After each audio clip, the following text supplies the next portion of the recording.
We're going to meditate on Hebrews chapter 13 and verses 17 through 25. Hebrews 13, 17 through 25. இன்றைக்கு நாம எபிரேயர் 13வது அதிகாரம் 17வது வசனத்திலிருந்து 25வது வசனம் வரை உள்ள அந்த வேத பகுதியை நாம தியானிக்க போகிறோம். The topic is, May the God of peace be with you.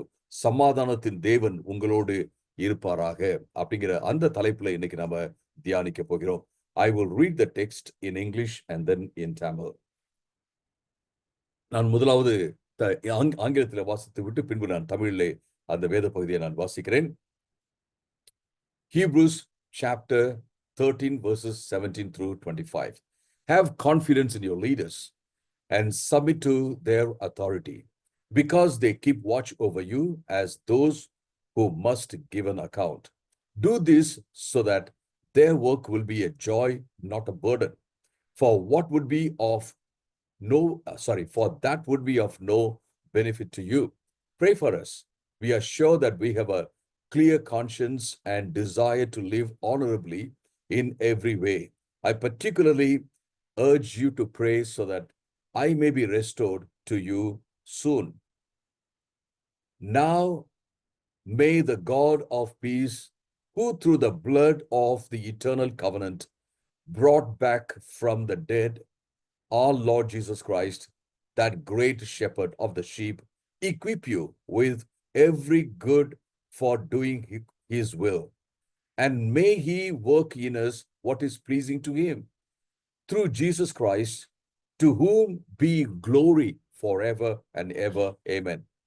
Brothers and sisters, I urge you to bear with my word of exhortation. For in fact, I have written to you quite briefly. I want you to know that our brother Timothy has been released. If he arrives soon, I will come with him to see you. Greet all your leaders and the Lord's people. Those from Italy send you the greetings. Grace be with you all. நான் தமிழில் இப்பொழுது நான் வாசிக்கிறேன். எபிரேயர் 13வது அதிகாரம் 17 25 வரை. எபிரேயர் 17வது வசனத்திலிருந்து 25வது வசனம் வரை.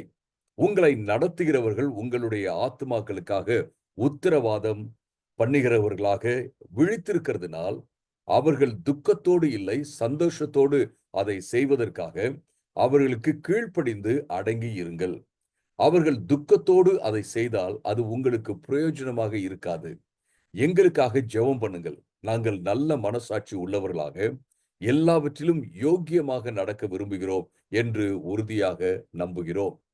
நான் மிகவும் சீக்கிரமாக உங்களிடம் வருவதற்கு நீங்கள் தேவனை வேண்டிக் கொள்ளும்படி உங்களை அதிகமாக கேட்டுக்கொள்கிறேன்.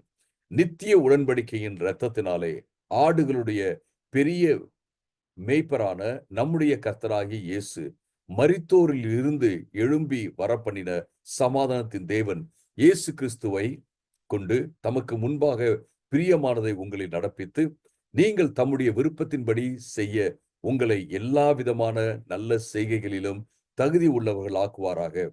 அவருக்கு என்றென்றைக்கு மகிமை உண்டாவதாக. ஆமேன்.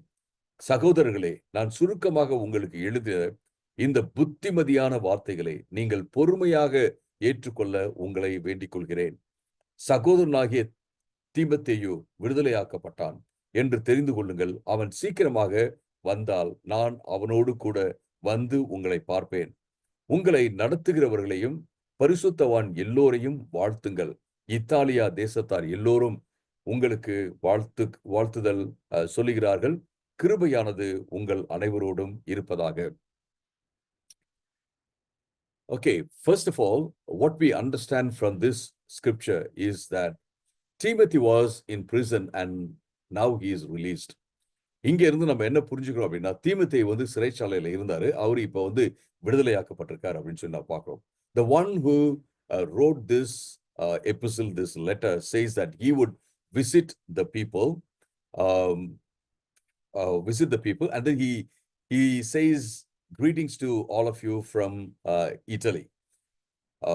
இங்க எழுதின இந்த ஆசிரியர் என்ன சொல்றாரு அப்படின்னா, அவர் தீமோத்தேயோடு சேர்ந்து அவங்கள வந்து விசிட் பண்ணுவாரு. அது மட்டுமல்ல, இத்தாலியா தேசத்தார் எல்லோரும் உங்களுக்கு வாழ்த்துதல் சொல்றாங்க அப்படின்னா, we can assume that the author was in Italy and he was greeting the people from there. இத்தாலியாவுல இந்த இந்த புஸ்தகத்தை பரிசுத்த ஆவியானவரால ஏவப்பட்டு எழுதினவர் அங்க இருந்தார். அங்கிருந்து அவர் என்ன செய்றாரு?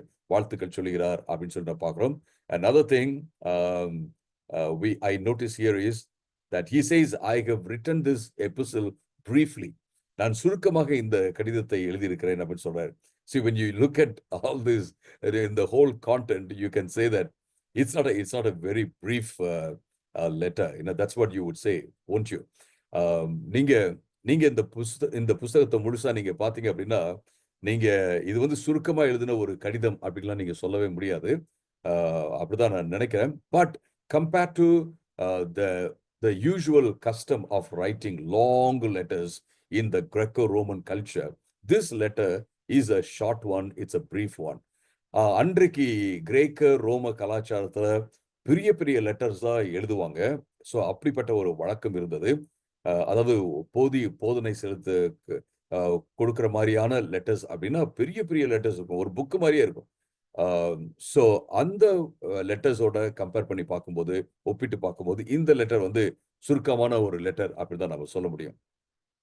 So now let's see what we learn from this scripture. நம்ம இப்ப இந்த வசனத்திலிருந்து நம்ம இந்த வேத பகுதியிலிருந்து நம்ம என்ன கற்றுக்கொள்ளலாம் அப்படிங்கிறத நம்ம பார்க்கிறோம். First of all, submission and spiritual leadership. முதலாவது நம்ம என்ன பார்க்கிறோம் அப்படின்னா, நம்ம வந்து கீழ்ப்படுகிறது, அப்புறம் ஆவிக்குரிய தலைமையத்துவம் அப்படிங்கிறத நம்ம பார்க்கிறோம். Here, the Bible says, obey your leaders and submit to them, for they are keeping watch over your souls.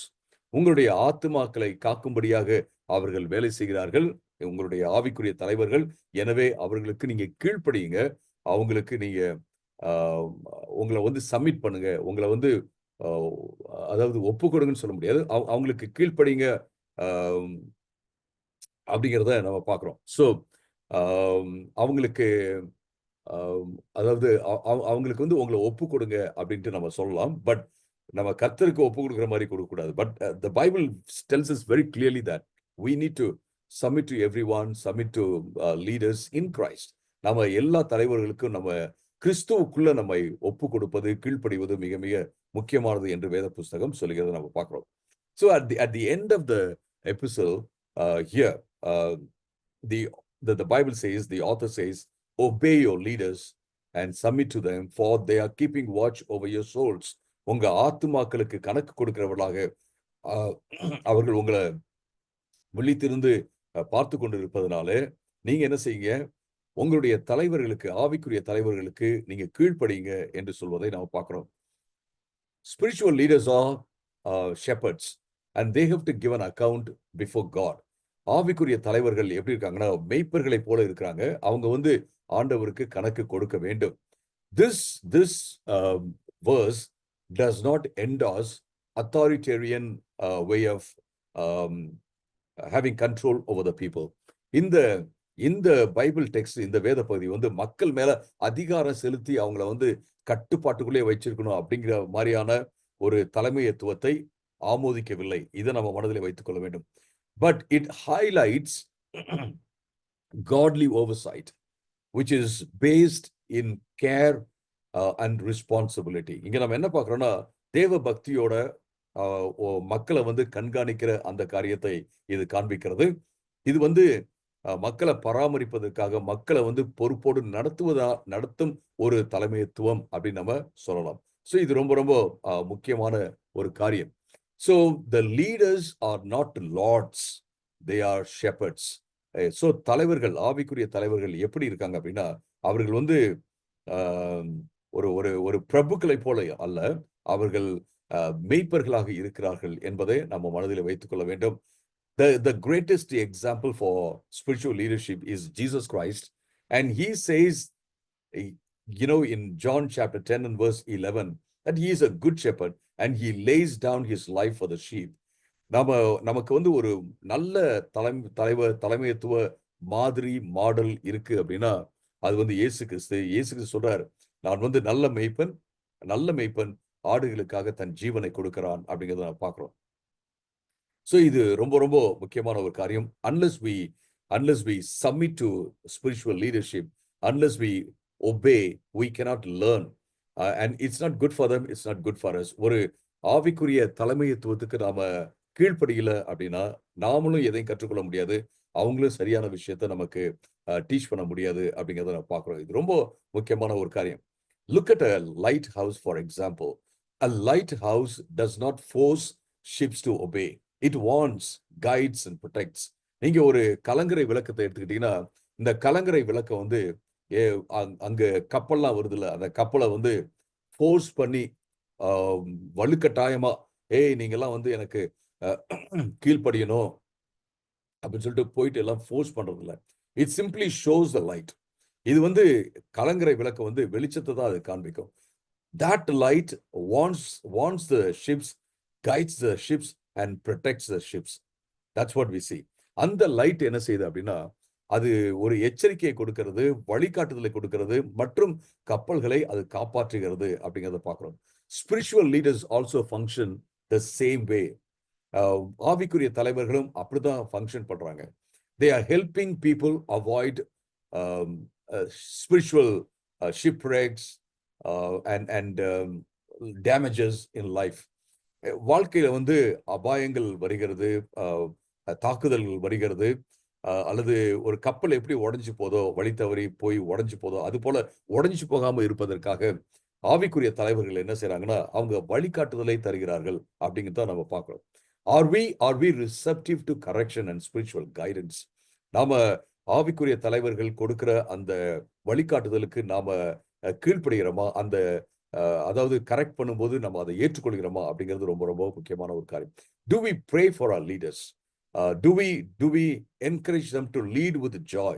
நாம நம்முடைய தலைவர்களுக்காக ஜெபிக்கிறோமா, ஆவிக்குரிய தலைவர்களுக்காக நாம ஜெபிக்கிறோமா, அவர்கள் சந்தோஷமாக ஊழியம் செய்வதற்கு, தலைமைத்துவத்தில் இருப்பதற்கு நம்ம அவங்களை உற்சாகப்படுத்துறோமா அப்படிங்கிறது ரொம்ப ரொம்ப முக்கியமான ஒரு காரியம். அருமையானவர்களே, sometimes people are not attached with the spiritual leaders because they have experienced spiritual abuse in their lives.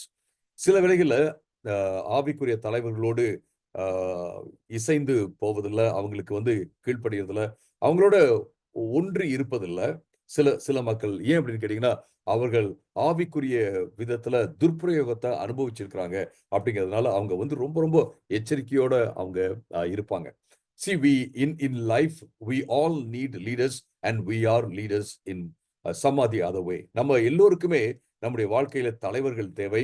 அது மட்டுமல்ல, நாம எல்லோருமே ஏதோ ஒரு விதத்துல தலைவர்களாக தான் இருக்கிறோம் அப்படிங்கிறத நம்ம பார்க்கிறோம். So we need to find a very good leader. We have to find a spiritual leader who leads us holistically. நாம நல்ல தலைவர்களை நாம கண்டுபிடிக்கணும். அவங்க வந்து நம்மள வந்து அபியூஸ் பண்ணாம நம்மள முழுமையான விதத்துல வழி நடத்துகிறவர்களாக நம்ம தலைவர்களை கண்டுபிடிப்பது மிக மிக முக்கியமான ஒரு காரியம். அருமையானவர்களே, so the first point is we need to submit to spiritual authority. We need to obey the spiritual authority. முதலாவது நம்ம பார்க்கும் விஷயம் என்ன அப்படின்னா, ஆவிக்குரிய தலைவர்களுக்கு நம்ம கீழ்ப்படிவது மிக முக்கியமான ஒரு காரியம். And the second thing we learn from this is the God of peace and atoning blood. இரண்டாவது காரியம் இங்க நம்ம கற்றுக்கொள்வது என்ன அப்படின்னா, சமாதானத்தின் தேவன் மற்றும் நமக்காக சிலுவையில ஆண்டவர் சிந்தின இரத்தத்தினுடைய வல்லமை அப்படின்றத நம்ம பார்க்கிறோம். 20வது வசனத்திலிருந்து நீங்க வாசிச்சீங்க அப்படின்னா, from verse 20 to 21, நீங்க 20வது வசனத்திலிருந்து 20-21 நீங்க வாசிச்சீங்க அப்படின்னா, இங்க நம்ம பார்க்கிறோம், now may the God of peace through the blood of the eternal covenant அப்படின்றத பார்க்கிறோம். அதாவது சமாதானத்தின் தேவன் நித்திய உடன்படிக்கையான ரத்தம் அப்படிங்கிறத நம்ம பார்க்கிறோம். So there is a connection between these two. The peace that God wanted to establish with every one of us and in the world, and he did it through the blood of the eternal covenant. இயேசு கிறிஸ்து இந்த உலகத்துல சமாதானத்தை நிரூபிக்க அவர் விரும்பினார். அதை வந்து நித்திய உடன்படிக்கையின் இரத்தத்தின் மூலமாக செய்ய விரும்பினார் அப்படிங்கிறத நம்ம பார்க்கிறோம். He did it through his life. The blood stands for his life. அவர் தன்னுடைய ஜீவனையை கொடுத்து இதை செய்தார் என்பதை நம்ம பார்க்கிறோம். அருமையானவர்களே, let's keep this in mind that Jesus died so that we can be in peace with God, in peace with ourselves, and in peace with others. நம்ம இயேசு கிறிஸ்து வந்து எதற்காக மரித்தார் அப்படிங்கிறத யோசிக்கும் போது, இயேசு வந்து பிதாவோடு தேவனோடு நாம நல்ல சமாதான உறவுல இருப்பதற்காக, நம்மோட நல்ல சமாதான உறவுல இருப்பதற்காக, மற்றும் மற்ற மக்களோட சமாதான உறவுல இருப்பதற்காக இயேசு கிறிஸ்து நமக்காக மரித்தார் என்பதை நம்ம பார்க்கணும். இது முக்கியமான ஒரு கருத்து. அருமையானவர்களே, God wants to bless you with his peace and God wants you to be in peace with him and others. ஆண்டவர் உங்களை சமாதானத்தினால ஆசீர்வதிக்க விரும்புகிறார். சமாதானத்தோடு அவரோடையும் மற்றவங்களோடையும் இருக்க அவர் விரும்புகிறார் என்பதை நாம் பார்க்கிறோம். இது ரொம்ப important. Today, as we look at this peace, we need to understand that God's peace is not the absence of trouble, but the presence of reconciliation, which is made possible through the blood of Jesus Christ. நம்ம என்ன பார்க்கிறோம் அப்படின்னா, இங்க ஆண்டவர் கொடுக்கும் சமாதானம் அப்படின்னு பார்க்கும்போது, எந்த விதமான பிரச்சனையும் இல்லாத ஒரு நிலை அப்படின்னு நம்ம புரிஞ்சுக்க கூடாது. சமாதானம் என்பது எந்த பிரச்சனையும் இல்லாத நிலை அப்படின்னு புரிஞ்சுக்க கூடாது. சமாதானம் என்பது என்ன அப்படின்னா, ஆண்டவரோடு ஒப்புரவாகி அவருடைய உறவுல இருக்கும் காரியம். அது வந்து கிறிஸ்துவனுடைய இரத்தத்தினால வந்திருக்கிறது அப்படிங்கிறத பார்க்கிறோம். அருமையானவர்களே, Jesus said, in this world you will have troubles, but know that I have overcome the world. இயேசு சொன்னார், இந்த உலகத்துல உங்களுக்கு உபத்திரவம் இருக்கதான் செய்யும், ஆனா இந்த உலகத்தை நான் ஜெயித்தேன் என்று சொல்கிறார். உங்களுக்கும் எனக்கும் ஒரு காரியத்தை நம்ம சொல்லிக் கொள்ளணும். என்ன அப்படின்னா, there will always be challenges, there will always be some or the other trouble in this world. இந்த உலகத்துல சவால்கள் இருந்து கொண்டே இருக்கும். ஏதோ ஒரு விதத்துல தொந்தரவு, உபத்திரவம், கஷ்டங்கள் வந்து கொண்டே தான் இருக்கும். But as we stand with God, as we are in reconciliation with God, we can face every one of them, and with Christ who has overcome the world, we can overcome the world. நாம ஒரு காரியத்தை மனதிலே வைத்துக் கொள்ள வேண்டும். இந்த உலகத்துல இருக்கிற அந்த சவால்களையும் கஷ்டங்களையும் நம்ம நிச்சயமாக மேற்கொள்ள முடியும். எப்படி அப்படின்னா, இயேசுவோட நம்ம உறவுல இருக்கும்போது, இயேசுவோட நம்ம அந்த ஒப்புரவான உறவுல இருக்கும்போது, அவரை போல, அவர் என்ன சொன்னாரு, நான் உலகத்தை ஜெயித்தேன்னு சொன்னார் இல்லைங்களா, அவரை போல நாம என்ன செய்ய முடியும், இந்த உலகத்தை ஜெயிக்க முடியும் அப்படிங்கிறத பாக்குறோம். நம்ம எதை கண்டும் பயப்பட தேவையில்லை அப்படிங்கிறத பாக்குறோம். we can be at peace even if there is a big storm coming to affect us or destroy us. நம்மளை தாக்குவதற்காக, அழிப்பதற்காக ஒரு பெரிய புயலே வந்தாலும் சரி, நாம வந்து பீஸ்ஃபுல்லா இருக்க முடியும், நம்ம சமாதானத்தோட இருக்க முடியும் அப்படிங்கிறத நான் பார்க்கிறோம். A man, an artist, drew a picture, a beautiful picture. ஒரு ஆர்டிஸ்ட், ஒரு படம் வரைகிறவர் என்ன செஞ்சாருன்னா, ஒரு அழகான ஒரு படத்தை வரைஞ்சார். You can look at the picture and you will find a big wave lashing out on a rock, and you will find a storm and all that. The whole scenario which is depicted on the in the art is not in any way highlighting the peace that we conceive in our minds. நம்ம அந்த படத்தை நீங்க பாத்தீங்க அப்படின்னா, ஒரு பெரிய அலை வந்து தாக்குது, பாறையை வந்து தாக்குது. அந்த படத்தை நீங்க பார்க்கும்போது, அப்புறம் புயல் வந்து வீசுது. இதுதான் அங்க பார்க்கிற ஒரு காட்சி, அந்த படத்துல பார்க்கிற காட்சி. But he titled the picture peace. ஆனா அந்த பிக்சருக்கு அவர் வந்து கொடுத்த தலைப்பு என்ன அப்படின்னா, சமாதானம் அப்படிங்கிற தலைப்பு கொடுத்தார். எல்லாம் வந்து a lot of people came and looked at the picture and said, what is there about peace? நிறைய பேர் அங்க அந்த பிக்சர் வந்து பார்த்தாங்க, அந்த ஆர்ட் ஒர்க் வந்து பார்த்துட்டு, இதுல சமாதானம் எங்க இருக்கு, சமாதானமே இல்லையே. we see storm, we see a big wave, and we see a rock, and we don't see anything that's related to peace. அங்க நம்ம என்ன பார்க்கிறோம் அப்படின்னா, ஒரு பெரிய புயலை பார்க்கிறோம் அந்த படத்துல. அப்புறம் பெரிய அலை வீசுகிறது, அது வந்து அந்த பாறையை வந்து அடிக்குது. இதுதான் நம்ம பார்க்குறோம். வேற எதுவுமே பார்க்கலையே. இதுல எங்க சமாதானம் இருக்கு? அப்படின்னு யோசிச்சுட்டு இருக்காங்க. So they inquired the artist, uh, "Hey brother, where is peace here in this picture?" அங்க அந்த ஆர்டிஸ்ட கேட்டாங்க, "என்னப்பா இங்க இந்த பிக்சர்ல இந்த இந்த காட்சியில எங்க சமாதானம் இருக்கு சொல்லு?" அப்படின்னு கேட்டாங்க. So he said, there is a small hole in the rock, and there is a bird sitting right inside so peacefully. And that is what this picture actually highlights. அங்க அவர் சொன்னாரு, நீங்க இவ்வளவு புயல் வீசுது, காத்தெல்லாம் அடிக்குது. ஆனா அந்த பாறையில பார்த்தீங்கன்னா, ஒரு சின்ன ஓட்டை இருக்கு. அந்த ஓட்டைக்குள்ள ஒரு சின்ன பறவை வந்து உட்கார்ந்து சமாதானமா, கூலா அது உட்கார்ந்திருக்கு பாருங்க. அதனால தான் இதுக்கு வந்து சமாதானம் அப்படின்ட்டு பேர் வச்சிருக்கேன்னு சொல்லிட்டு. I just want to tell you, my friends, in this world we will have challenges. But I want you to know that you can overcome every one of them and you can be at peace uh, despite all these troubles, challenges. இந்த உலகத்துல உபத்திரவங்கள், கஷ்டங்கள் இருந்து கொண்டே தான் இருக்கும். ஆனா எவ்வளவு கஷ்டங்கள் வந்தாலும் இந்த கஷ்டங்கள் மத்தியில நீங்க வந்து நிச்சயமாக ஒரு ஒரு சமாதானத்தோடு எப்போதுமே நீங்க இருக்க முடியும் அப்படிங்கிறத நாம பார்க்கிறோம். இது முக்கியமான ஒரு காரியம். My question this morning is my question this morning is, are we living in peace with God? நாம நான் கேட்கிற கேள்வி என்னன்னா, இந்த காலை வேளையில நம்ம ஆண்டவரோட சமாதானமா இருக்கிறோமா? ஒப்புரவான சமாதானமா இருக்கிறோமா? Are we living in peace with ourselves? நம்மோட சமாதானமா இருக்கிறோமா?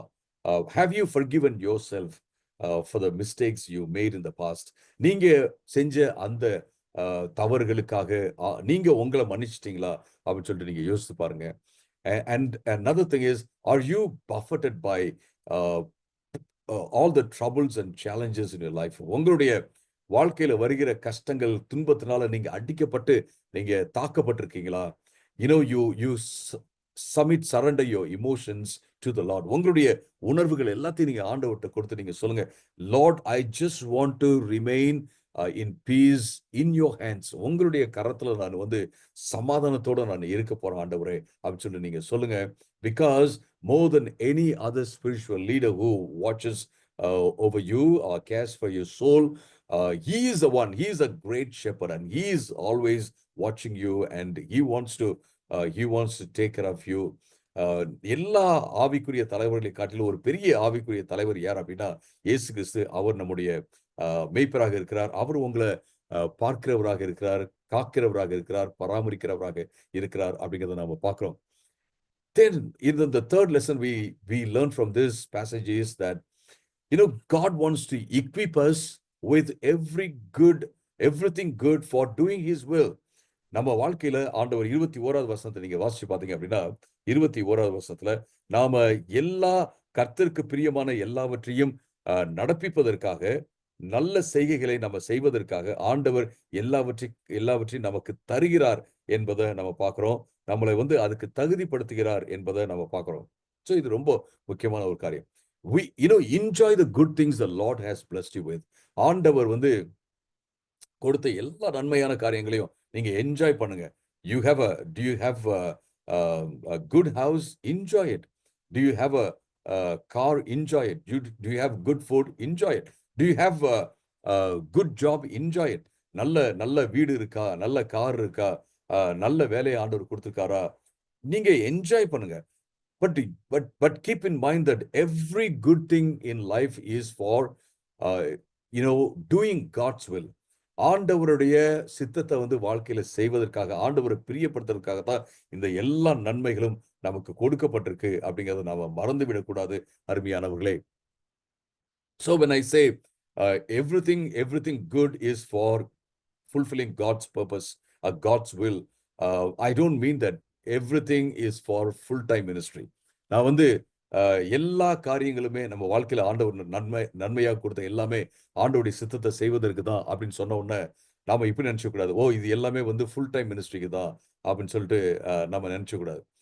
If you buy a car which you find comfortable with, that's fine. You don't need to say I'm using this for ministry. Of course, we will use that for ministry. But you like a car and you think that's going to be good for you. You can choose that. That's not a problem. God doesn't want you to be living in pain and discomfort.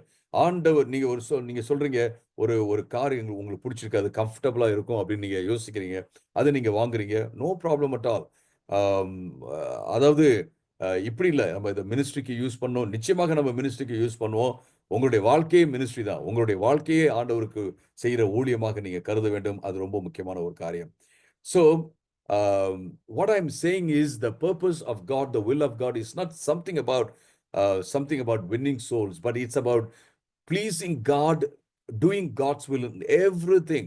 நம்ம எதுக்கு நம்ம ஆண்டவருடைய நோக்கத்தை, ஆண்டவரை பிரியப்படுத்தணும் அப்படின்னு யோசிக்கும் போது, நம்ம ஆத்துமாக்களை சம்பாதிப்பது மட்டுமல்ல, அது முக்கியமான ஒரு காரியம் தான். ஆனா ஆண்டவரை பிரியப்படுத்தணும் அப்படின்னு சொல்றோம் இல்லைங்களா, அதுதான் ரொம்ப முக்கியமானது. ஆண்டவரை ஆண்டவருடைய சித்தத்தை செய்யணும் அப்படிங்கிறோம்ல, அதுதான் ரொம்ப முக்கியமான ஒரு காரியம். So every good thing the Lord has blessed you with is for doing his will. உங்க ஆண்டவர் எந்தெந்த நன்மையான காரியங்களை வச்செல்லாம் ஆண்டவர் ஆசீர்வச்சிருக்காரோ, அது எல்லாமே அவருடைய நன்மைக்காக, அவரை பிரியப்படுத்துறதுக்காக என்பதை நீங்க மறந்துவிடக் கூடாது அருமையானவர்களே. So don't ever say I have nothing to offer. நீங்க எப்போதுமே ஆண்டவருக்கு கொடுக்கறதுக்கு ஒண்ணுமே இல்லை அப்படின்னு சொல்லவே சொல்லாதீங்க. You have everything in your life to give to God. உங்களுடைய வாழ்க்கையில ஆண்டவருக்கு கொடுக்கிறது எல்லாமே இருக்கிறது அப்படிங்கறது நீங்க ஒரு நாளும் மறந்து விடவே கூடாது அருமையானவர்களே. Because the Bible says very clearly God has equipped you with everything good for doing his will. ஆண்டவர் உங்களுடைய வாழ்க்கையில அவருக்கு பிரியமானதை செய்வதற்கு, அவருடைய சித்தத்தை செய்வதற்கு எல்லாவற்றையும் கொடுத்திருக்கிறார் என்பதை நம்ம பார்க்கிறோம். So don't ever say I have nothing to give to God, I'm nothing. எப்போதுமே ஒரு நாளும் நீங்க சொல்லாதீங்க ஆண்டவர் கொடுக்கிறதுக்கு எனக்கு ஒண்ணுமே இல்லை, நான் நானே ஒண்ணுமே இல்லாம இருக்கிறேன் அப்படின்ற வார்த்தையை நீங்க சொல்லவே சொல்லுங்க. Finally, what we see here is in verses 22 through 25. This is what we find. Bear with my word of exhortation. நான் இவ்வளவு இங்க என்ன சொல்றேன், கடைசியில இவ்வளவு வார்த்தைகள் நான் உங்களோட பகிர்ந்து கொண்டிருக்கிறேன், நீங்க தயவு செய்து பொறுத்துக்கங்கன்னு சொல்லிட்டு அவர் சொல்றாரு. Grace be with you all. தேவனுடைய கிருபை உங்களோடு கூட இருப்பதாக என்று சொல்லி இதை முடிக்கிறத நம்ம பார்க்கிறோம். God's grace is like oxygen. It's unseen, but it's available and essential for life. ஆண்டவருடைய கிருபை என்பது எப்படி இருக்கு அப்படின்னா, ஆக்சிஜனை போல. நீங்க ஆக்சிஜனை பார்க்கவே முடியாது, ஆனா ஆக்சிஜன் இருக்கிறது, அது நம்முடைய வாழ்க்கைக்கு ரொம்ப முக்கியமான ஒரு காரியம். It's yesterday I was talking to my wife about God's grace. I see in the world those who talk so much about grace is not or not actually gracious. இந்த உலகத்தில் நான் பார்க்குற விஷயம் என்னன்னா, யாரெல்லாம் எப்போ பார்த்தாலும் கிருப கிருப கிருப, ஓ கிருப கிருப அப்படின்னு பேசிட்டே இருக்காங்களோ, அவர்கள் தான் கிருப இல்லாமல் இருக்கிறாங்க. They don't forgive people, they don't accept people, and they don't take criticism in good stride. பார்த்தீங்க அப்படின்னா, அவங்க கிருப கிருப கிருப கிருப கிருப எல்லாமே ஆண்டவர் கிருப தான் அப்படின்னு பேசுகிற ஆட்கள் தான் மற்றவங்கள்ட்ட தயவா இருக்கிறது இல்லை, கோவப்படுறாங்க, மன்னிக்கிறது இல்லை, கசப்புணர்ச்சி வச்சிருக்காங்க. யாராவது அவங்கள கிரிட்டிசைஸ் பண்ணாங்க அப்படின்னா, நீங்க செய்வது தப்பு அப்படின்னு இல்லை கிண்டலே பண்ணால் கூட அதை ஓகே அப்படின்னு சொல்லிட்டு ஒரு நல்ல விதத்துல அவங்க எடுத்துக்காம இருக்கிறாங்க. I just want to tell you, my friends, as long as you depend upon God's grace, even though people criticize you, even though people put you to shame, I tell you, God will, you will be lifted up by God. நீங்க கிருபையை மட்டும் சார்ந்திருந்து மற்றவங்க உங்களை கிண்டல் பண்ணாலும் சரி, criticise பண்ணாலும் சரி, அவமானப்படுத்தினாலும் சரி, நீங்க பொறுத்து ஆண்டவருடைய கிருபையை மட்டும் சார்ந்திருந்தீங்க அப்படின்னா நிச்சயமாக நீங்க உயர்த்தப்படுவீங்க என்பதுல எந்த சந்தேகமும் இல்லை. Let's depend upon God. He is our chief shepherd and he is so gracious to us. ஆண்டவர் மேல நம்ம சார்ந்திருப்போம். அவர் நம்முடைய பிரதான மேய்ப்பராக இருக்கிறார், பெரிய மேய்ப்பராக இருக்கிறார். அவருடைய கிருபை நமக்கு போதும் என்பதுல எந்த சந்தேகமும் இல்லை.